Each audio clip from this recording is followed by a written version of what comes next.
everlasting is shapeless, birthless, breathless, mindless, above everything, outside everything, inside everything. Innumerable beings leap from the everlasting as sparks from the fire and merge back into it again. That is the inmost self of all. Fire its head, sun and moon its eyes, the four quarters its ears, revelation its voice, wind its breath, world its heart, earth its feet.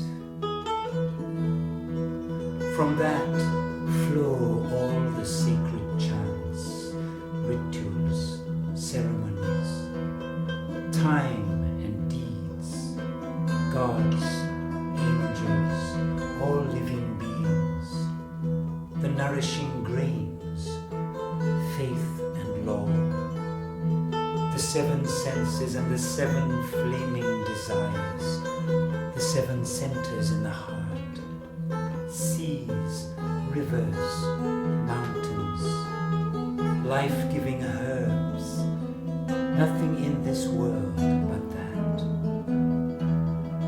Shining, yet hidden, the eternal spirit dwells within the cave. Everything that sways, breathes, opens, closes, lives in spirit, beyond learning, beyond all, living, unliving, the undying, blazing spirit is the seed of all seeds, containing the world and all its creatures, life, speech, mind, reality. Set your aim on that.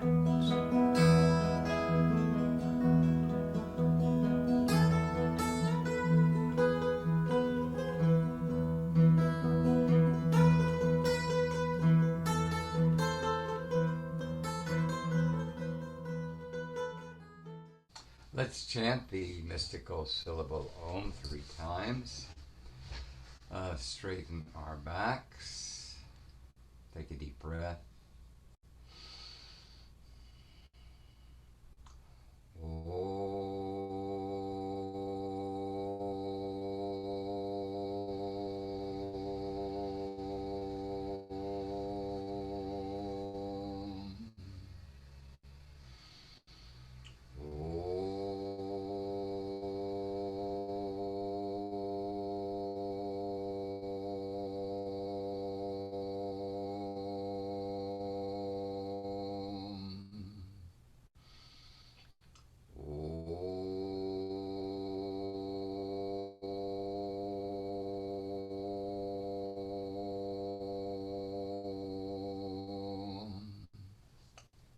Shanti, Shanti, Shantihi. May peace, may peace, may peace and justice prevail. We dedicate our efforts to a vision of a springtime of humanity, where all humanity makes a leap in consciousness and realizes the unity and divinity of all life. We cherish our Mother Earth as our own dear mother, where we share with each other as brothers and sisters for all our relations. The word satsang, Sanskrit word satsang, comes from two roots: sangha, a community, a fellowship, and sat, being. So we are a fellowship that has come to commune with being, to support and facilitate each other's communion with being. Here our focus is only one thing: the divinity and unity of all life. This is our constant and consistent focus to illuminate this great truth that all creation is a living, breathing, conscious being, and that we are equal beings in this vast and mysterious cosmos.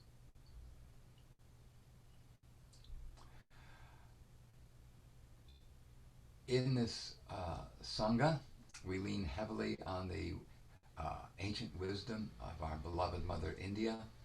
There's virtually no place on this earth that has survived the assault of imperialism and capitalism as successfully as they have in Mother India. And in Mother India, we have a culture that's said to be timeless, a culture that's said to be older than this creation, prior than time, space, causality as we know it, which has been carried on with tremendous, tremendous fidelity, thanks to the wisdom of the Sanskrit, the way it's taught, the way it's structured, and thanks to the wisdom of this community. Again, there's a fundamental difference between this body of wisdom and the truths of the West. In the West, the philosophies are faith-based. They ask you to have faith and believe in a particular catechism, to believe in a particular doctrine, to believe in a particular dogma. While the vision of the East does not depend upon any belief or any dogma. They are the dharmic ways which offer you a way of life, and through your experience of life, practicing these ways,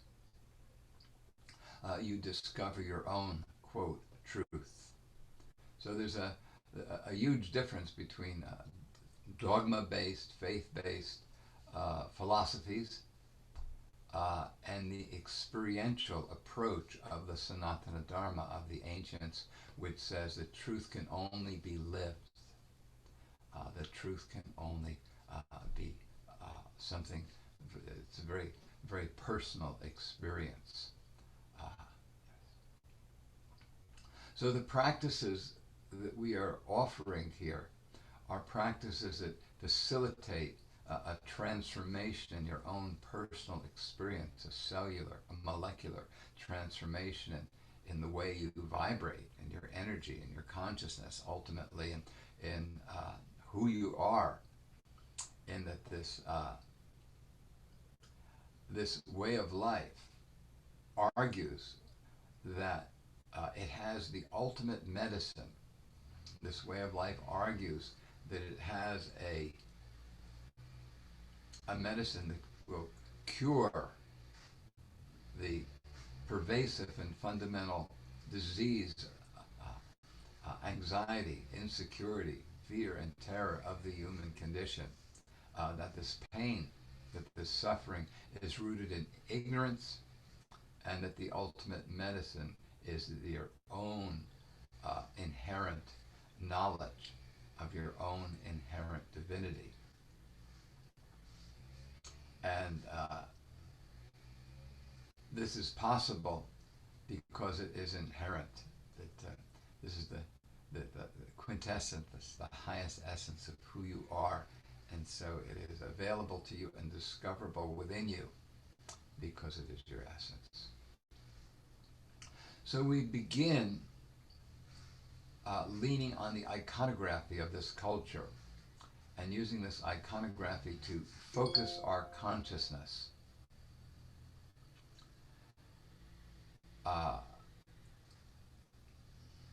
Today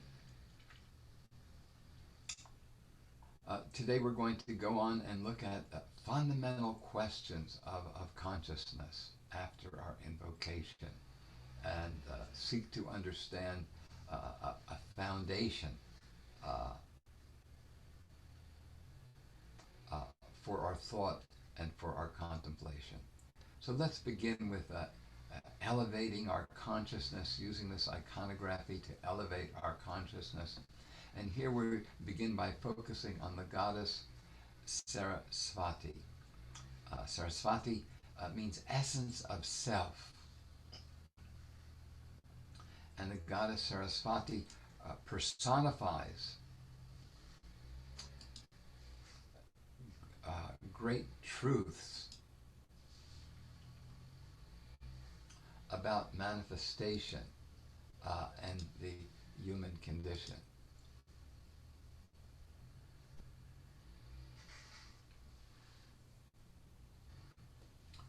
The goddess Saraswati personifies the powers of creative intelligence, whose vehicle is the swan of the breath. And the breath is playing this human instrument. I feel like one of the great contributions of my contemplation is something that I never ever found in any book, and is the key, one of the keys to the mystery and the keys to understanding the reality of the elements. And it's to understand that this life breath is playing the vina, the musical instrument of the body. And in each moment, the body is the body is a musical instrument that is played by the breath. And in each cycle of the breath plays the body through the notes of natural and cosmic attunement. These notes being called sattva guna. Guna could be translated as vortex, as field.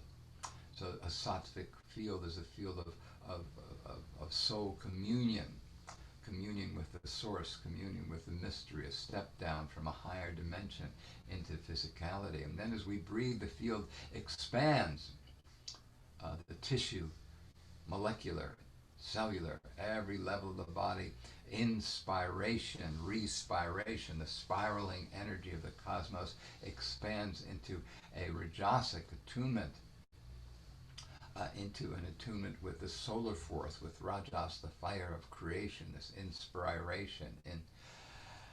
And then as the breath, as we release the breath, the diaphragm descends into a lunar attunement, which we call tamas guna. So in each breath, the life breath itself is playing the musical instrument made of guts and hide, which we live in, this temple of the spirit called the body. So this cycle can be expressed in terms of the three gunas, the three fundamental fields on a molecular level which underlie creation, or in terms of the five elemental fields. Energy dances through these keynotes of cosmic attunement as we breathe.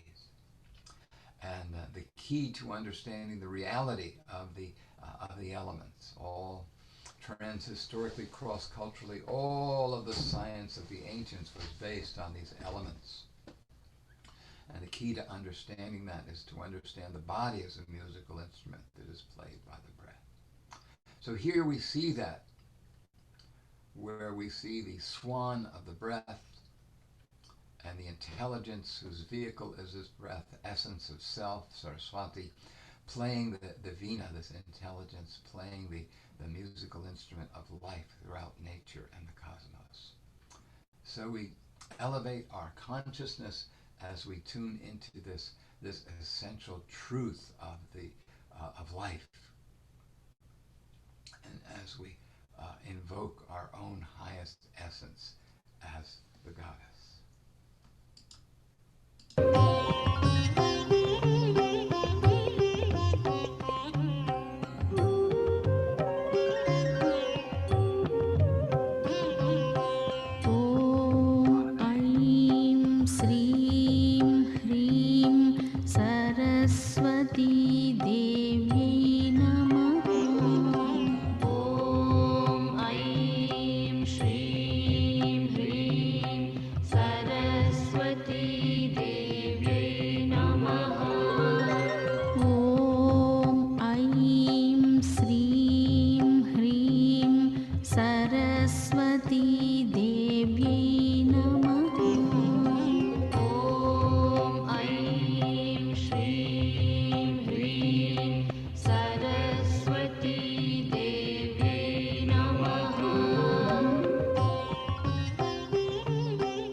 Saraswati देव्यै नमः। ॐ ऐं श्रीं ह्रीं सरस्वती देव्यै नमः।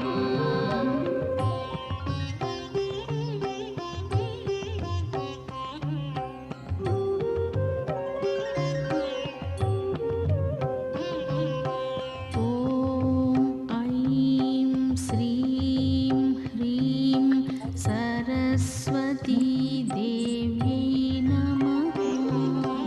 ॐ ऐं श्रीं ह्रीं सरस्वती देव्यै नमः। ॐ ऐं श्रीं ह्रीं सरस्वती देव्यै नमः। ॐ ऐं श्रीं ह्रीं सरस्वती देव्यै नमः।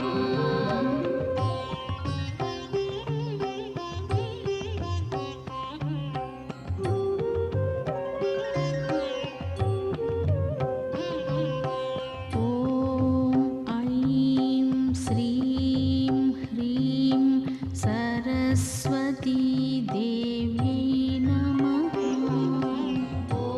ॐ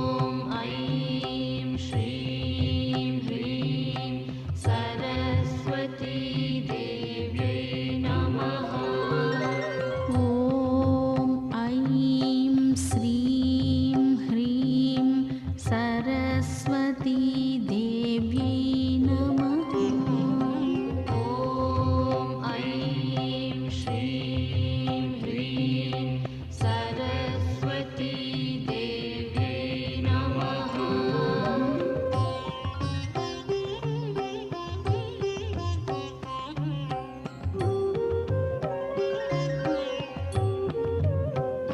ॐ ऐं श्रीं ह्रीं सरस्वती देव्यै नमः। ॐ ऐं श्रीं ह्रीं सरस्वती देव्यै नमः। ॐ ऐं श्रीं ह्रीं सरस्वती देव्यै नमः। ॐ ऐं श्रीं ह्रीं सरस्वती देव्यै नमः। ॐ ऐं श्रीं ह्रीं सरस्वती देव्यै नमः।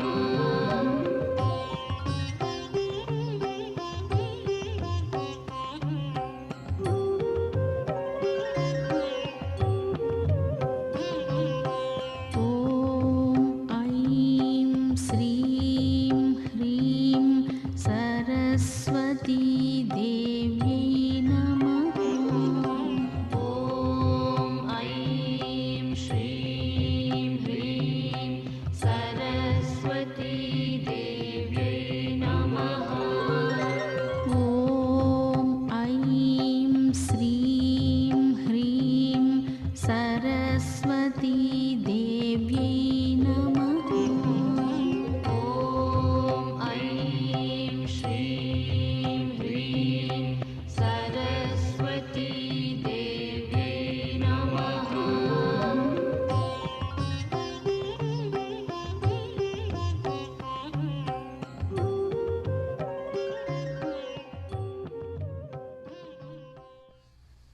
Turn within.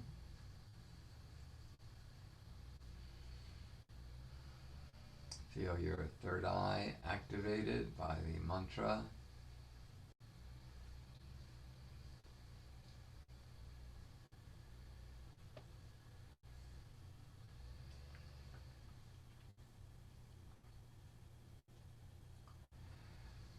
Today, I wanted to focus on what in Aristotelian logic is called an ontological primitive. That is a foundation for our contemplation, a foundation for our thought process, a point at which we literally can't go beyond this point. In In Indian philosophy, this foundation is called Brahman. And Brahman is the word which points to. Again, these are fingers pointing at the moon. This is not the moon itself. The moon is ineffable.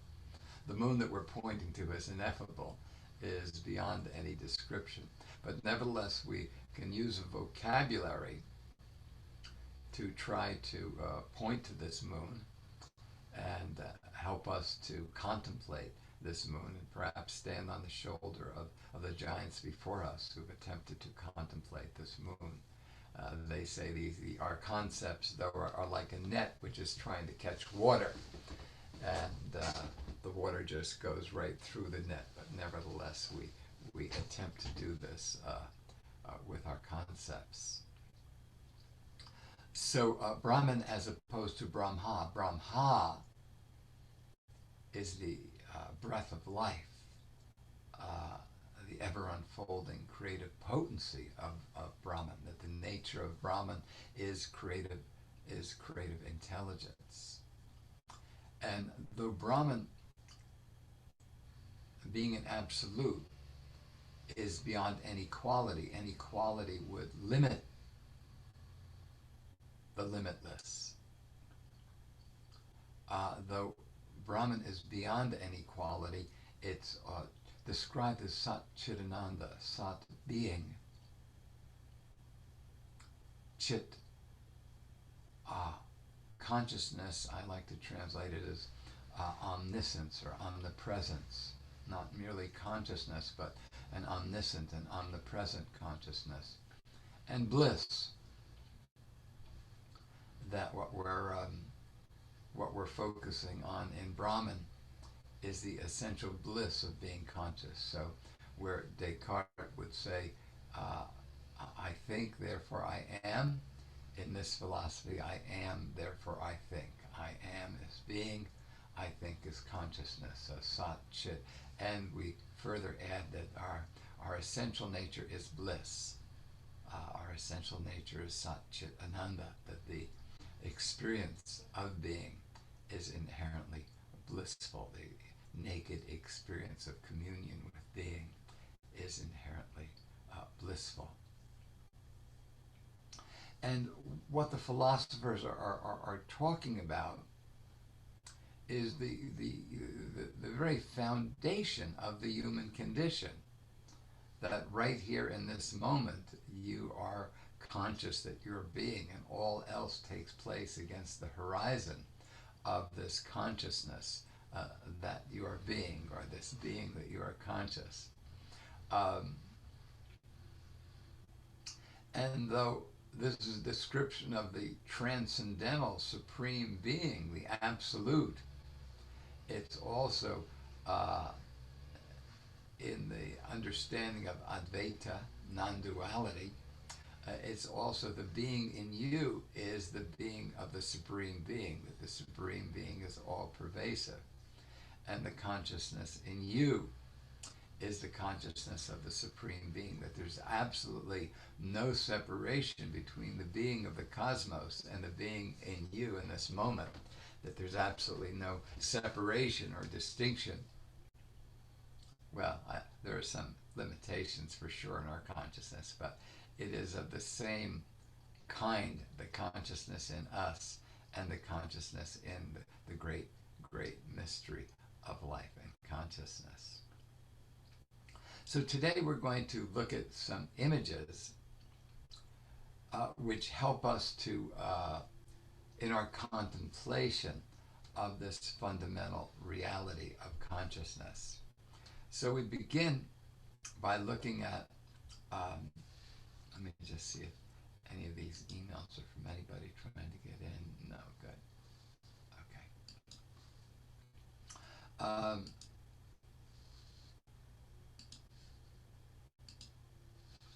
So we go to the work of, this work really begins with the work of Dr. Edwin Babbitt. Edwin D. Babbitt was a 19th century philosopher who claimed to have cultivated an expanded threshold of perception.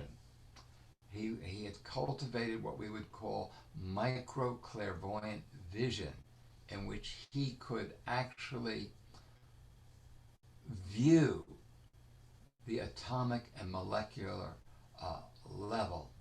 And he describes in his book, The Principles of Light and Color, the dynamics of energy fields, and leaves us with something which we call Babbitt's atom.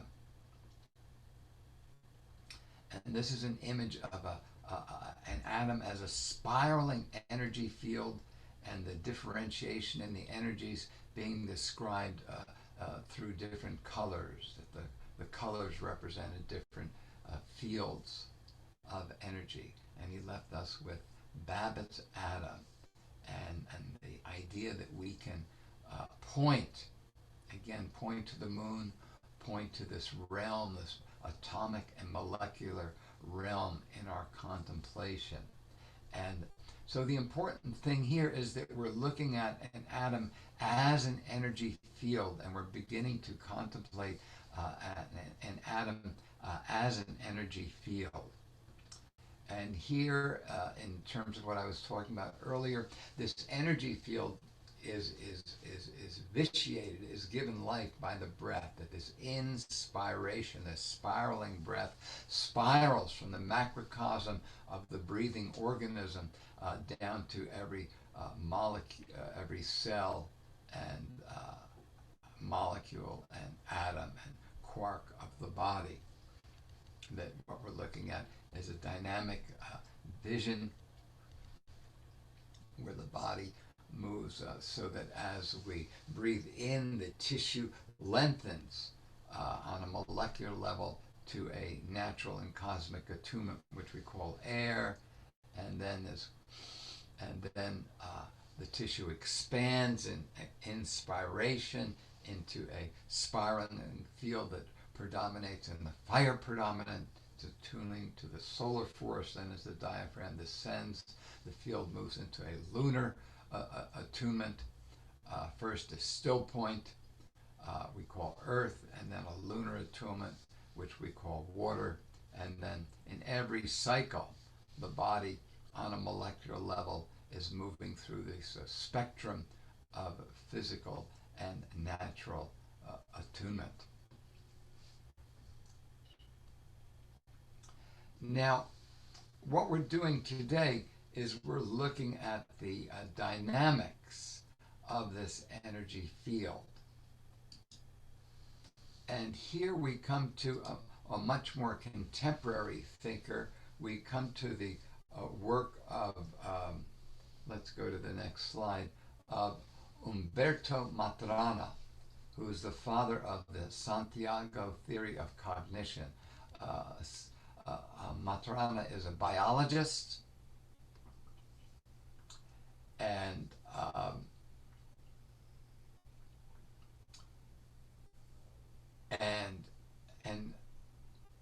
he gives us the concept of autopoietic systems.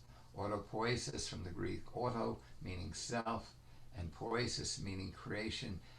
He points to all life forms as being autopoietic. All life forms, that the essence, the definition of life is self-creating.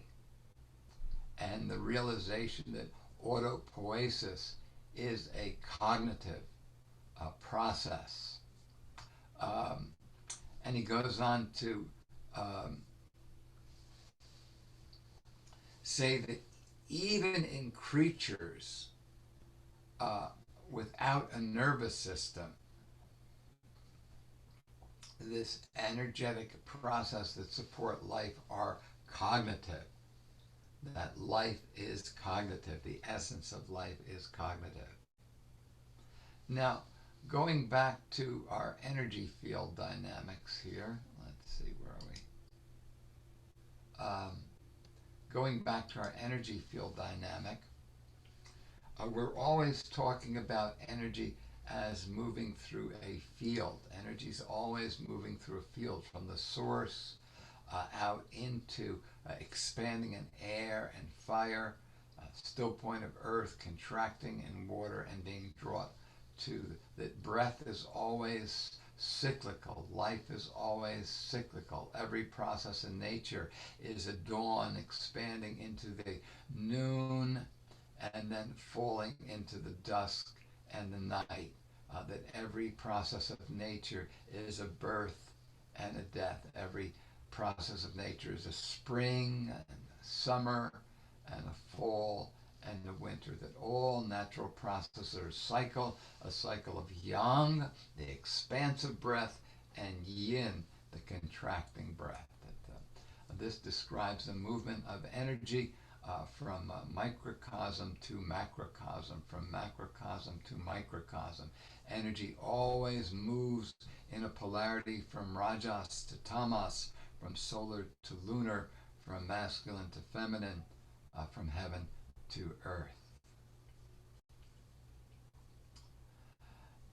Now, getting back to the atomic level,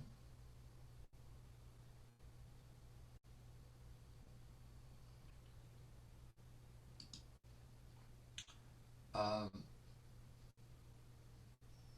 see, where's a good chart? So this is the way that the energy fields link up. The atoms link up to create molecules. The male plugs into the female.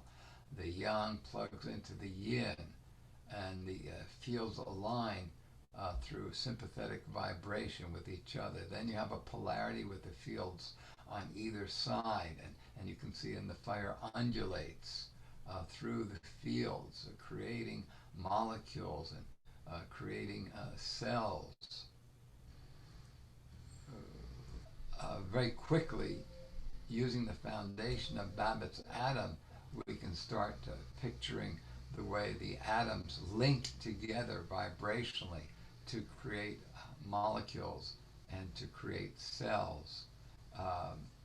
That we can see the way the red, which would symbolize fire, undulates from atom to atom to link them together through sympathetic vibration. And all of the colors are representing a spectrum of energy, a spectrum of vibration, undulate through the vibrating fields to create molecules and cells and organs and organisms in this living, dynamic, vibrational process that is ruled by sympathetic vibration, where the fields are attuned to these fundamental keynotes of earth, solidity, water, fluidity, fire, functional energy, air, intelligence, and ether, the overall space.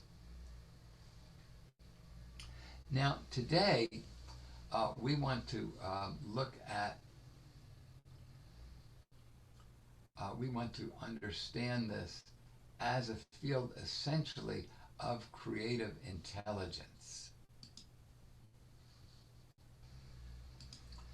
So here we're looking at an energy field pictured as a horn torus. You see the horns representing the positive and negative field, the energy radiating out of the upper horn and being drawn back into the lower horn. So we're starting to look at this same energy field. This is again another finger pointing at the moon of the atomic level. And here we're seeing how energy moves from the source and radiates out into the field and returns to the source. Now, there are a lot of elements of this that are really, really significant.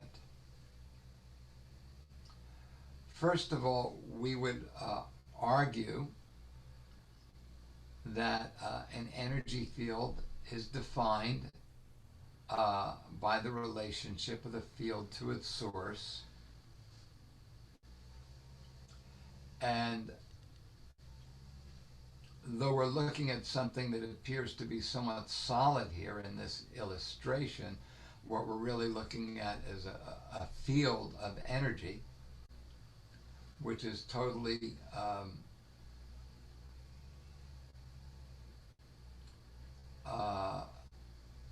energy rather than form, and that this energy is n-dimensional, that this energy is everywhere in this field potentially. So, though we're describing it as a field, everywhere in this field is in relationship to the source. So, an energy field is highly organized. It's an expression of that source. And an energy field is essentially a feedback mechanism where the field has a state of homeostasis, and the source is constantly maintaining that homeostasis. And this maintenance of homeostasis is essentially a cognitive process that the energy is always feeding back to the source the information it needs to maintain its equilibrium, the information it needs to maintain its homeostasis. So that when we're talking about an energy field, we're talking about a cybernetic homeostatic mechanism for maintaining the balance, the integrity of that energy field. Now, you want to understand that what we're talking about is happening in every atom and molecule and cell of the body at the speed of life. And this movement, this ability of the field to interact with its environment and maintain its homeostasis at the speed of life is what we describe as consciousness, is what we experience in the macrocosm as consciousness. So we're talking about a process of recursiveness, where an energy field is defined as a process of recursiveness. And this recursiveness is the very definition of intelligence.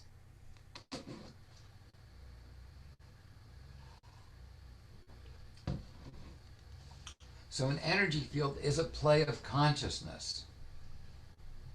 An energy field is a dance of information that this energy is constantly bringing back its relationship to the gestalt of homeostasis, to the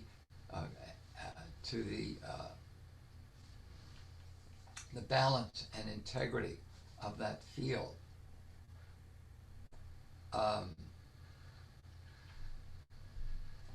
So what is this energy that is doing this? It is consciousness. So this is our what we're visualizing here as we visualize an energy field is we're visualizing a dynamic which can only be described as consciousness. And as we move from the microcosm to the macrocosm, in the macrocosm, this is the same consciousness that you experience as consciousness as you try to maintain your homeostasis and the integrity of your organism as you interact with the environment. So we're saying that you are in the gestalt of your body, in the whole of your body, an expression of this same dynamic which we see in the atom, the molecule, the cell, that on every level we're looking at a play of consciousness, that as energy moves from the source into the field at the speed of life, we are describing what we would call creative intelligence, what we would call consciousness, that this capacity to take in experience, and then to learn from that experience is what we would call intelligence. And this capacity to integrate experience is what we would call, or this capacity to experience is what we would call consciousness. So what we're looking at here, I hate to limit consciousness this way, is a potential understanding of the nature of consciousness. That when we talk about energy in a field, every aspect of that field dynamic is feeding back information, and this feedback mechanism at the speed of light is what we would call consciousness. That every atom, molecule, cell, organic process, every dimension of nature is a field emanating from the source, feeding back its experience to the source, again at the speed of light. And this by definition, is what we would call consciousness. So in our understanding, again, Om is the vibration in this dimension of the prana, the breath of life, and everything that exists is an expression of this life field and the rhythms of this life field, which we call the breath of life. Again, there is in the macrocosm, there is this universal life field, and pulsing through that life field, this infinite oceanic field, are the waves of the life breath of a living universe. And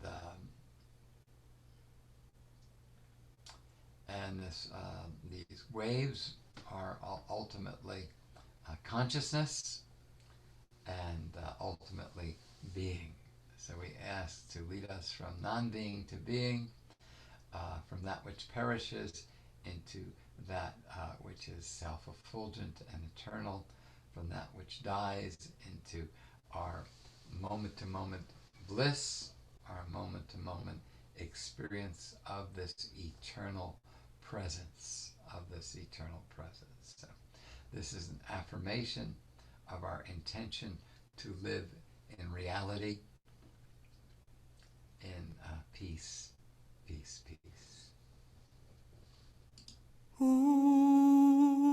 Asatoma Satgamaya, Tamasoma Jyotirgamaya, Mrityoma Amritam Gamaya.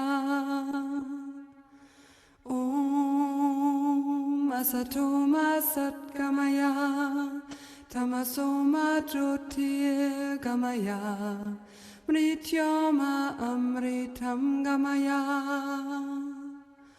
Om Asatoma Satgamaya, Tamasoma Jyotirgamaya, Mrityoma Amritam Gamaya. Om Asatoma Satgamaya, Tamasoma Jyotirgamaya, Mrityoma Amritam Gamaya. Om Asatoma Satgamaya, Tamasoma Jyotirgamaya, Mrityoma Amritam Gamaya.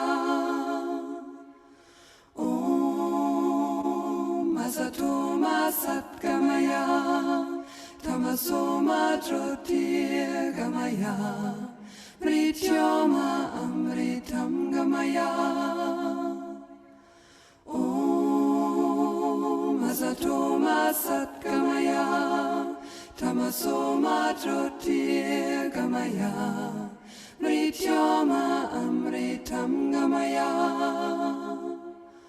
Om Asatoma Satgamaya, Tamasoma Jyotirgamaya, Mrityoma Amritam Gamaya.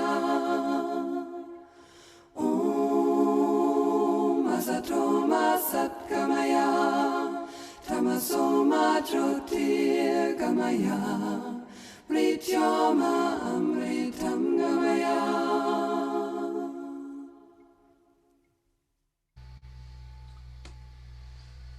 Our invocation of the universal life, let's chant together. I am that without boundaries, limitations, or separation. I am a universal life of indescribable energy and unlimited consciousness. The stars and the planets are the cells of my body. I am filled with indescribable energy and unlimited consciousness.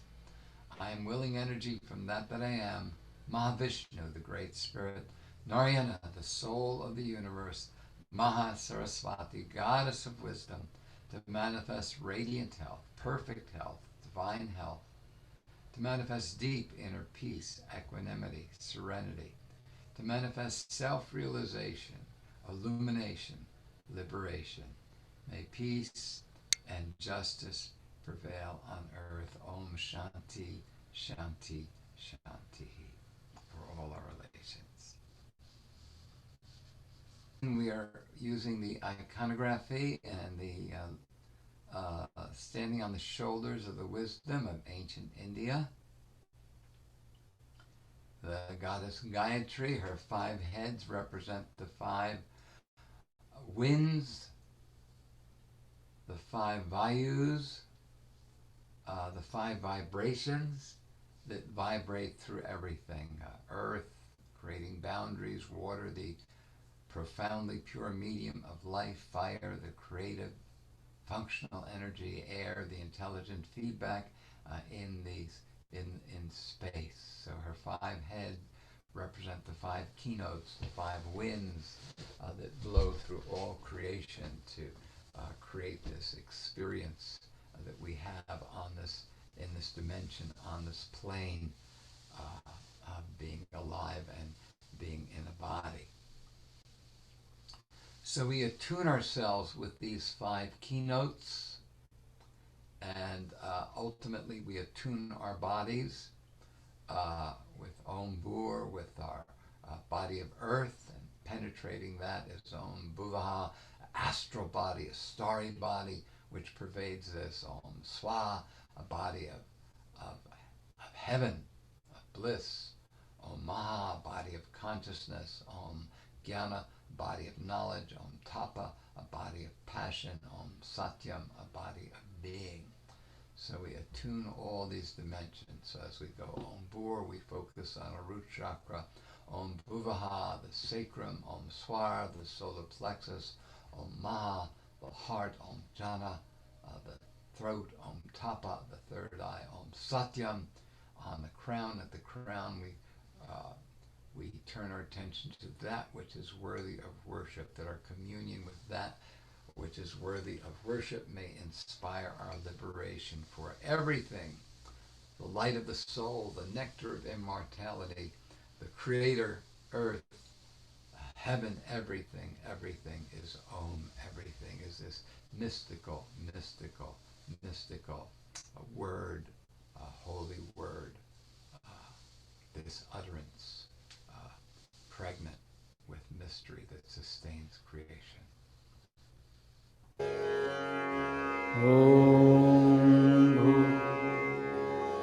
Om Bhuvah Om Swaha Om Maha Om Jnana Om Tapa Om Satyam Om Tat Savitur Varenyam Bhargo Devasya Dhimahi Dhiyo Yo Nah Prachodayat. Om Apo Jyoti Rasomritam Brahma Bhurbhuva Swaro. Om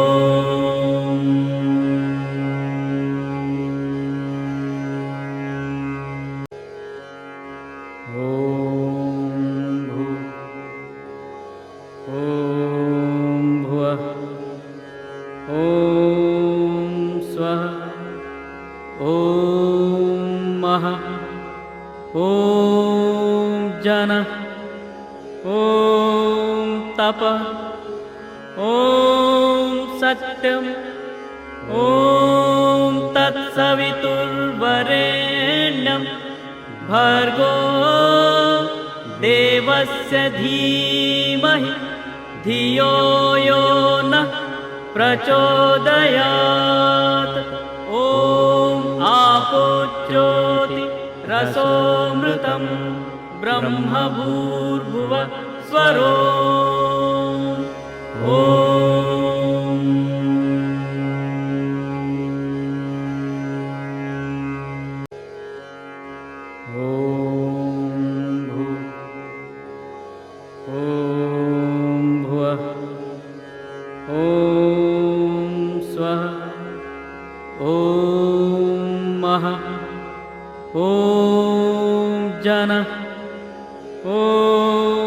तपः ॐ सत्यम् ॐ तत्सवितुर्वरेण्यं भर्गो देवस्य धीमहि धियो यो नः प्रचोदयात् ॐ आपो ज्योतिरसोऽमृतं ब्रह्म भूर्भुवः स्वरो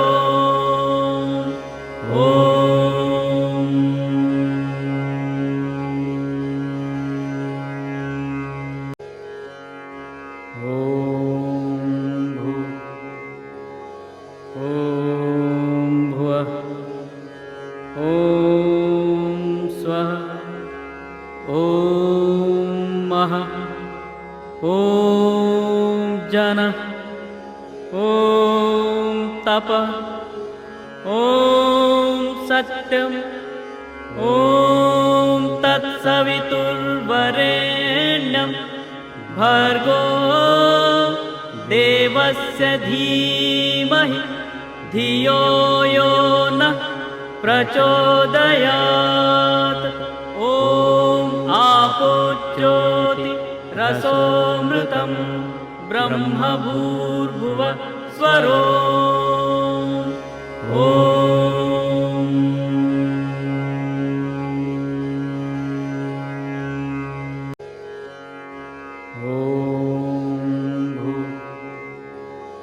ॐ भुवः ॐ स्वः ॐ महः ॐ जनः ॐ तपः ॐ सत्यम् ॐ तत्सवितुर्वरेण्यं भर्गो देवस्य धीमहि धियो यो नः प्रचोदयात् ॐ आपो ज्योतिरसोऽमृतं ब्रह्म भूर्भुवः स्वरो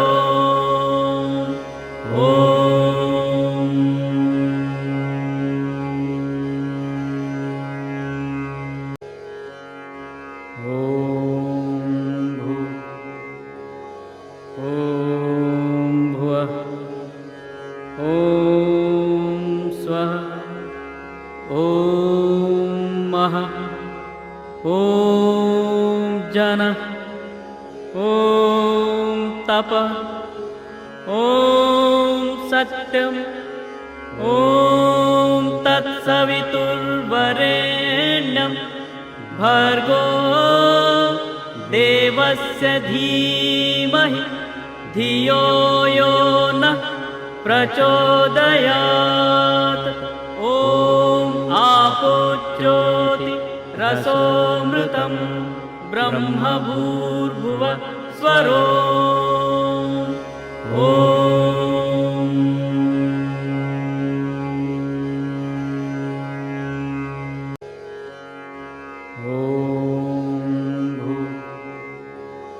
ॐ भुवः ॐ स्वः ॐ महः ॐ जनः ॐ तपः ॐ सत्यम् ॐ तत्सवितुर्वरेण्यं भर्गो देवस्य धीमहि धियो यो नः प्रचोदयात् ॐ आपो ज्योतिरसोऽमृतं ब्रह्मभूर्भुव स्वरो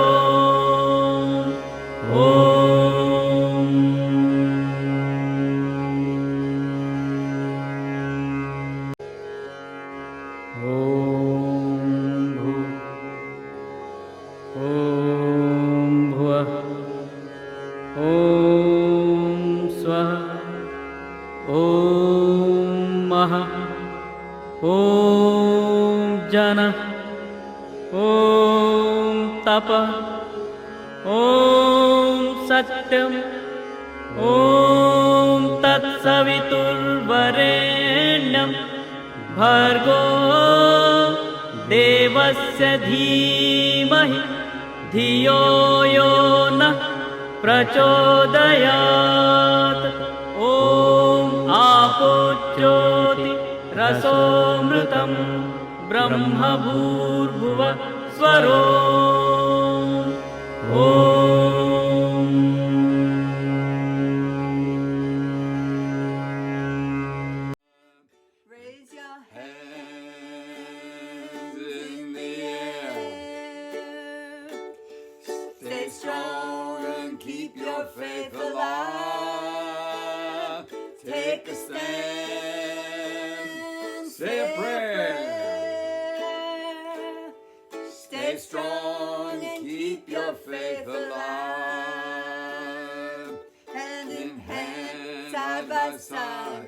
with hearts open wide. Stay strong and keep your faith alive. Help others find their way. Create heaven here today. Stay strong and keep your faith alive. Raise your hands